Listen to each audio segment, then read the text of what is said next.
les Kimichou, j'espère que vous allez bien et que vous êtes prêts pour la vidéo du jour. On va parler pile à lire de l'été. Attendez, j'essaie de vous montrer un petit peu l'étendue des dégâts. Voilà, je ne sais pas du tout combien il y en a beaucoup trop, sachant que j'en ai 3 autres encore qui sont des lectures sur liseuse, et sur les 3 il y en a une que j'ai pas encore reçue, et c'est une liste non exhaustive, voilà. Parce que vous pouvez être sûr que je vais taper aussi dans un petit peu autre chose, mais c'est des choses que je veux lire cet été, j'ai des envies particulières, et puis j'ai aussi peut-être des délais à respecter par rapport à certains romans, donc j'espère que vous êtes prêts et que vous allez supporter encore ma petite tronche pendant une bonne vingtaine de minutes, je le pense, donc force et honneur à vous. Le dernier en date, et en fait je viens de l'acheter tout à l'heure, du moins je vais faire une petite rectification, c'est celui-ci. Il s'agit de 7 mensonges Elizabeth Kay, publié chez Robert Laffont dans la collection La Bête Noire. Alors je ne l'ai pas acheté, c'est mon chéri qui me l'a acheté. Voilà, et c'était assez drôle du coup, puisque quand nous sommes partis une fois payés, il me regarde et il me dit oh, je m'attendais vraiment pas à ce qu'il coûte aussi cher quoi. Mais oui, parce que nous en fait, du moins j'ai l'habitude d'acheter de la jeunesse ou du young adulte, et les prix adultes sont plus chers que les autres prix, puisque ils passent à 21 € en caisse.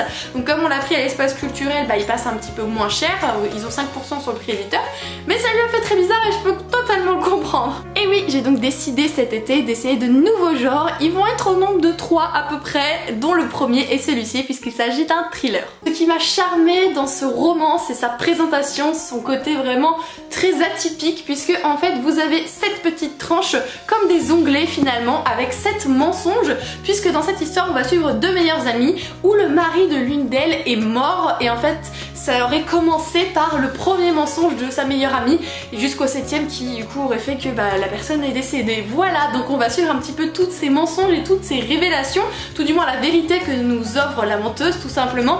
Et je l'ai vue sur la chaîne de Vibration Littéraire, donc je vous mettrai juste ici sa chaîne si vous voulez aller la voir. Je pense que vous la connaissez quand même Manon, parce qu'il faut la connaître, et si c'est pas le cas il faut la découvrir. C'est une personne vraiment très gentille et vraiment très, je sais pas, très naturelle, très abordable, ça fait plaisir de pouvoir discuter avec elle. Donc ce petit achat est sponsorisé par Manon, voilà. De la part de la maison d'édition Inis, j'ai reçu ces 2 petits bébés, donc Kiki la petite sorcière, le premier tome, et le second tome de Eiko Kadono. Je vais commencer tout du moins le premier tome là incessamment sous peu, ça va être ma prochaine lecture du coup.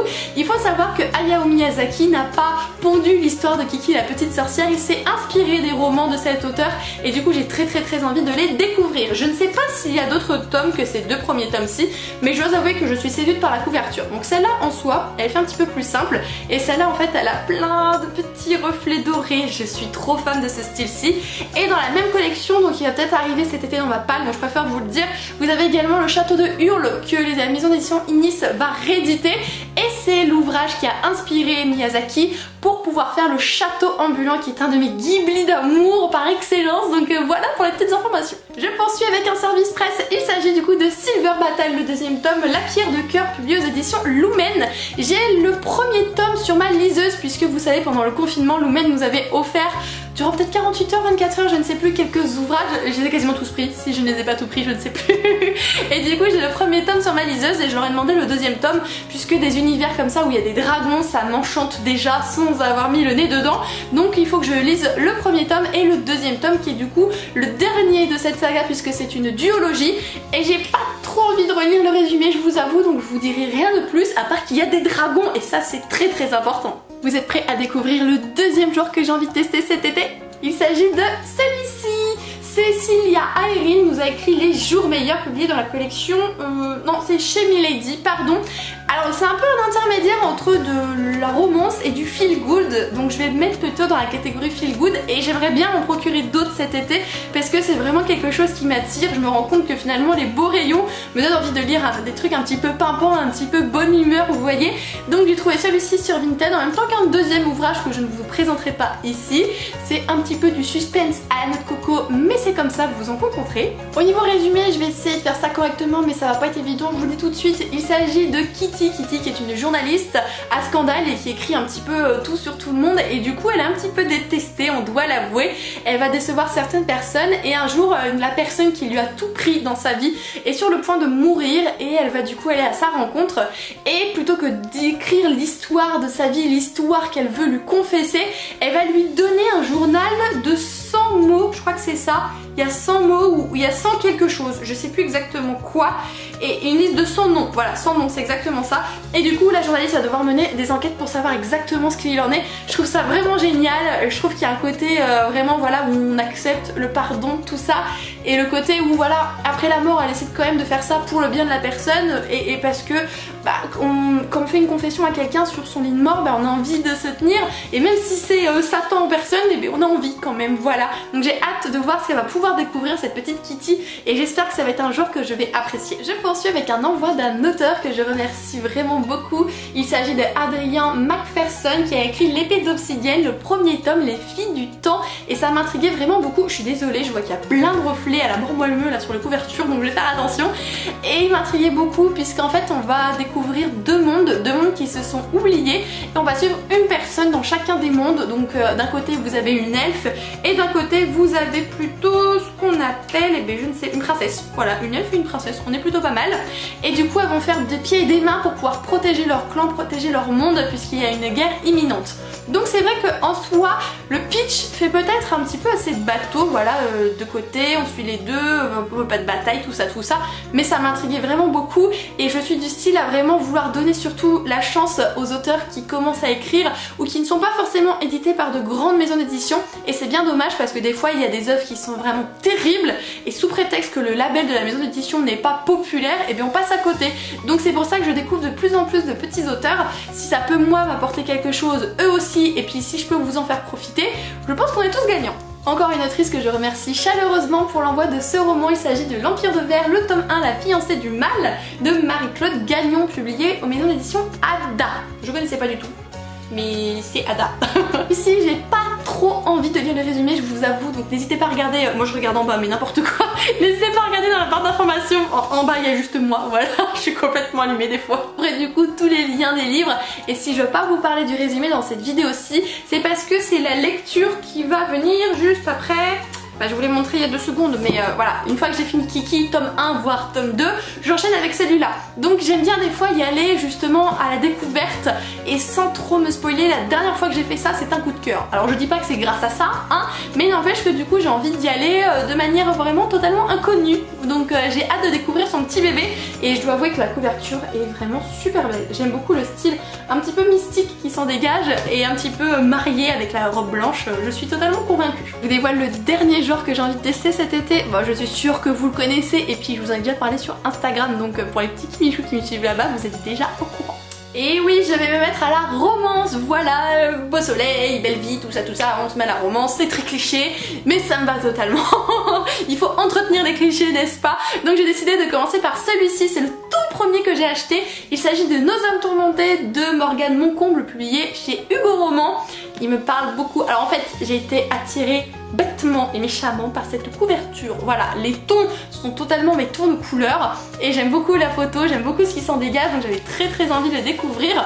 C'est un petit peu plus cher que des romans, quoique des fois ouais, ça reste les prix des young adultes, voilà, c'est 17 €. C'est un prix, mais on le met tout simplement et on se tait, n'est-ce pas?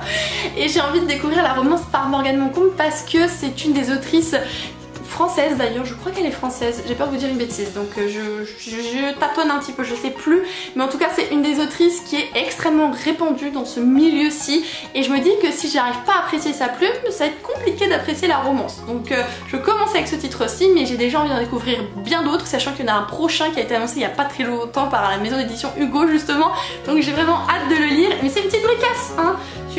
Quasiment 500 pages de romance, hein. Je vais pas commencer par le plus petit. Puis évidemment je me suis pas arrêtée en si bon chemin, parce que quand on commence un nouveau genre, autant y aller pieds joints, hein, et commencer à déjà crouler sur une bonne palle, puisque j'ai craqué pour ces 2 livres-ci.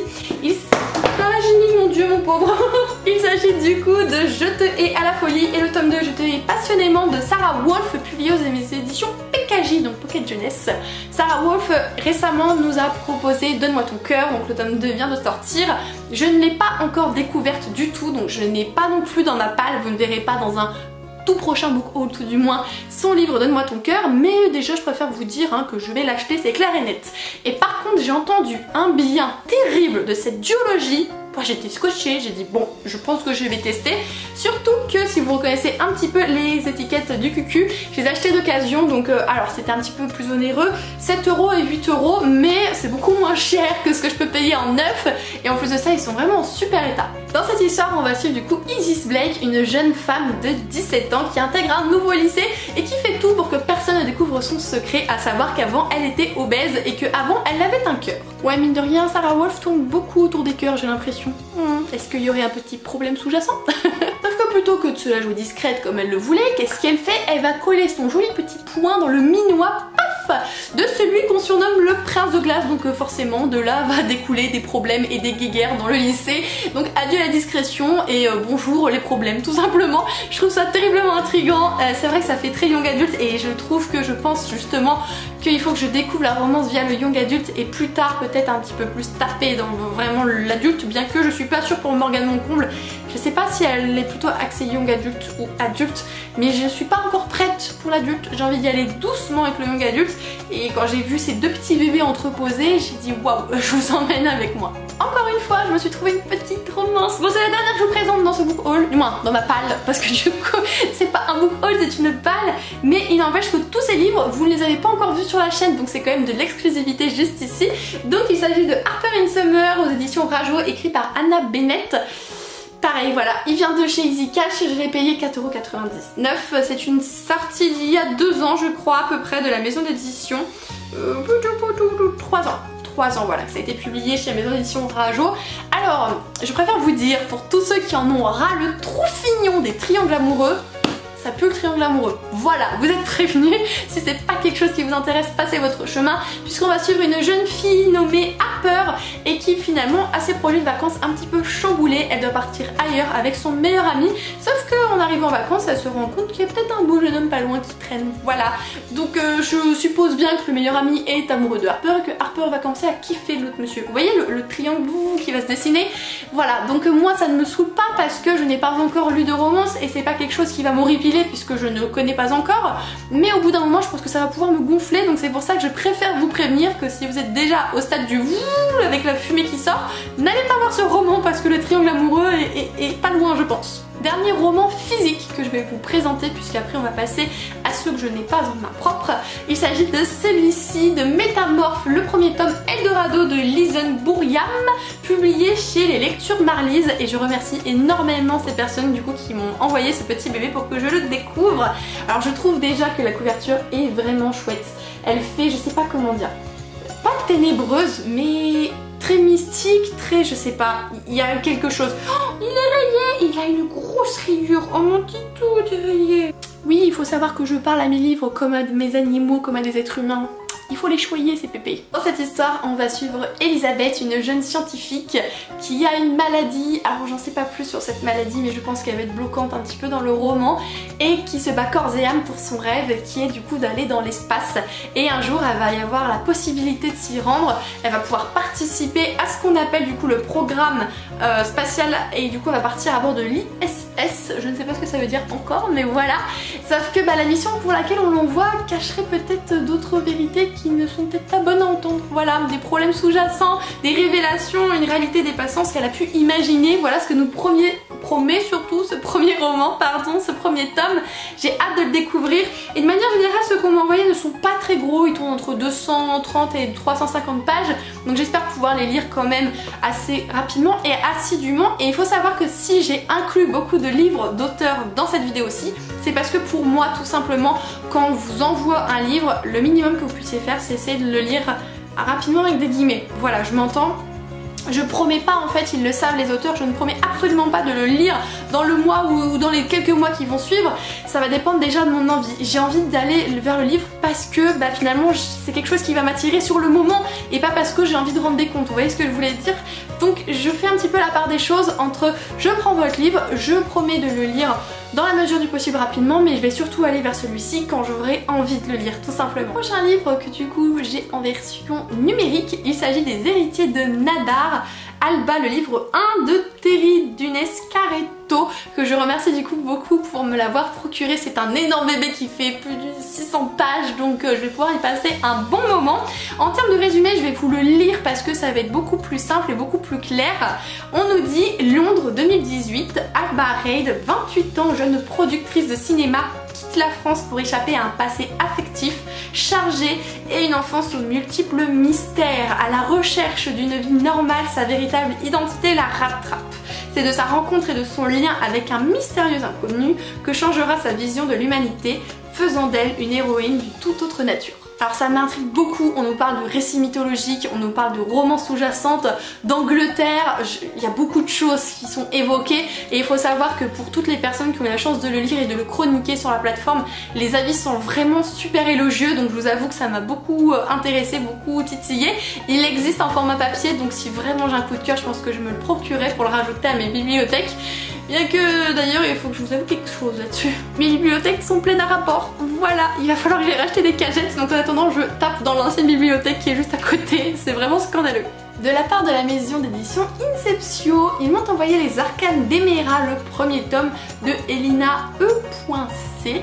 C'est également un roman qui m'intrigue beaucoup. Déjà la couverture est divinement belle, je sais pas, je la trouve très intrigante et j'ai envie en fait d'ouvrir ce livre quand je vois cette couverture-ci.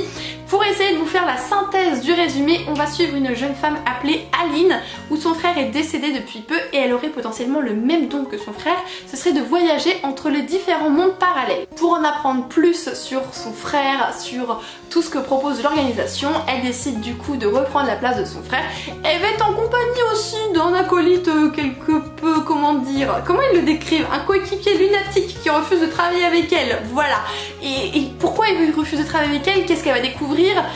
Qu'est-ce qui cache tout derrière? Pourquoi son frère est décédé? Je veux dire, il y a beaucoup de choses, il y a beaucoup de questions qu'on va se poser dans ce roman et je me dis ce n'est que le premier tome, donc ce n'est que le début de l'aventure finalement et je suis très motivée pour le lire, même si c'est un gros bébé, c'est pas grave, autant des fois il nous faut des plus petits romans, autant des bonnes bricasses des familles, ça fait du bien. Bientôt je vais avoir dans ma boîte aux lettres L'héritage perdu de Fabien Delmotte.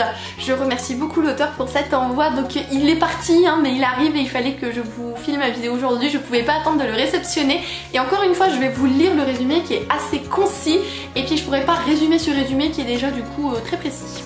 Aveuglée par l'amour qu'elle porte à l'un de ses camarades, Abigail accepte de participer à l'évocation d'un démon légendaire. Le rituel dérape et la créature échappe à tout contrôle, semant le chaos.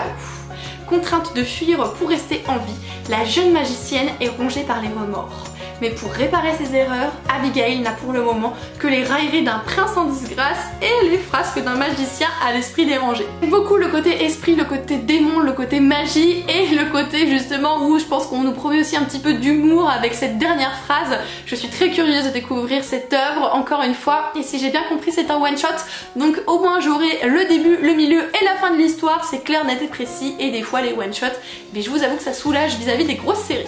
De la part de l'autrice Lucille Chaponnet, j'ai reçu son petit bébé. Il s'agit de La Cité des Sangs Purs, le premier tome d'Ombre et de Poussière. Il faut savoir qu'elle a refait la couverture il n'y a pas très longtemps et j'avoue que je suis totalement conquise par cette nouvelle couverture qui fait vraiment très fantasy pour le coup. La première me charmait un petit peu moins donc je suis ravie du changement qu'elle a opéré et c'est un univers de fantasy assez dense qu'elle nous propose. Je pense qu'il va être terriblement intéressant. On va suivre notamment Senya. Senya vit dans un royaume où en fait vous avez les mages qui règnent là-dessus et ces mages du coup qui appartiennent à une caste dite un petit peu supérieure en fait règnent sur des castes inférieures nommées les privilégiés et les poussières et notre héroïne est une poussière évidemment sinon ce ne serait pas marrant. Sauf qu'à la mort de ses parents, finalement Senya va se retrouver propulsée dans l'univers des privilégiés où elle va devoir défendre quelqu'un corps et âme. Sauf que ça va pas être forcément évident pour une jeune fille qui vient du bas monde d'essayer dans ce haut monde de protéger une personne importante. Il va y avoir l'arrivée d'un ombre qui est un petit peu un sang pur espion qui va compliquer vraiment la donne. Donc est-ce que l'héroïne va réussir? Est-ce qu'elle va réussir à protéger ce qu'elle aime, etc. Qu'est-ce que lui veut cette personne? Je trouve que ça a l'air terriblement intriguant. Ça fait très longtemps que je suis l'autrice sur Instagram. Et en fait j'étais bloquée à cause de la couverture, ça peut paraître totalement stupide, je vous l'accorde, mais c'est vrai que je fais un focus sur les couvertures de manière générale et là j'étais bloquée justement par cette couve et depuis qu'elle a changé et qu'elle m'a proposé de découvrir son son bébé, j'ai dit ouais ok là c'est bon, j'y vais, c'est le moment, c'est maintenant ou jamais. Le dernier que je vais vous présenter dans cette vidéo est aussi un envoi d'auteur. Il s'agit du nouveau parleur de Frank J. Matthews. Cela, je crois que c'est celui-là que j'ai depuis le plus longtemps dans ma palle en termes d'envoi d'auteur. Donc il va falloir que je me bouge les miches pour pouvoir le lire rapidement. Il est comme celui-là que je vous ai proposé avant, extrêmement bien noté sur Livre Addict, donc je pense déjà que je vais passer un merveilleux moment.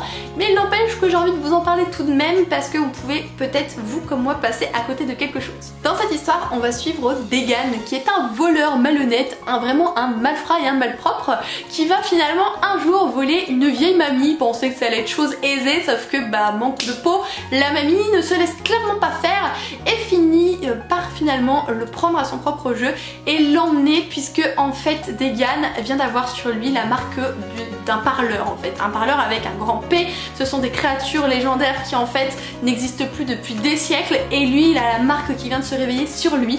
Donc qu'est-ce que ça signifie? Qui est-il vraiment? Est-ce que finalement les parleurs vont revenir, etc. Ça a l'air aussi terriblement intriguant. Alors c'est un one shot celui-là pour le coup, donc encore une fois je vais pouvoir avoir toute l'histoire de A à Z, ça c'est vraiment cool.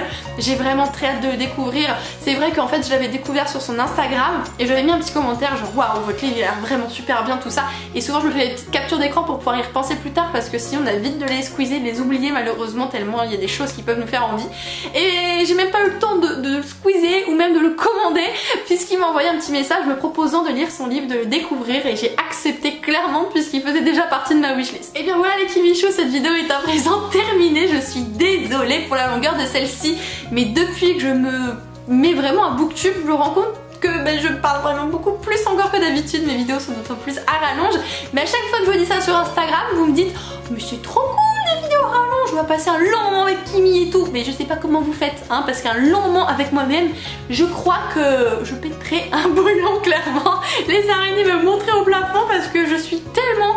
De manière générale, je suis très excitée et quand quelque chose me passionne mais je tiens pas en place jusqu'à fatiguer les gens, ça peut être énervant, je l'admets, mais c'est ma personnalité donc que voulez-vous. J'espère tout de même que vous aurez passé un agréable moment en ma compagnie, que je vous aurai fait découvrir des petits bouquins, agrandir votre wishlist des familles, on adore, voilà, c'est mes habitudes de vie. Non voilà, au moins je sais où je vais cet été, ça va m'aider, en plus de vous montrer des choses, ça va vraiment m'aider et m'aiguiller. Bien sûr comme je vous dis, il y aura des romans qui vont se rajouter, c'est sûr et certain, et aussi des lectures graphiques hein, parce que j'en ai encore pas mal à lire, j'ai pas mal de retard sur certaines choses et ça m'embêterait du coup de prendre davantage de retard tout simplement. Je vous retrouve très bientôt pour une prochaine vidéo les Kimichou, il y a beaucoup de choses sur le feu, du book haul, des updates, des vlogs, des tags, une FAQ et je vous ai posé aussi une question pour savoir les livres que vous ne me conseillez pas, donc tout ça arrive très bientôt sur la chaîne, tenez-vous prêts. Je vous laisse, assez de blabla, merci pour votre visionnage, je vous fais tout plein de gros bisous les Kimichou et on se dit à très bientôt.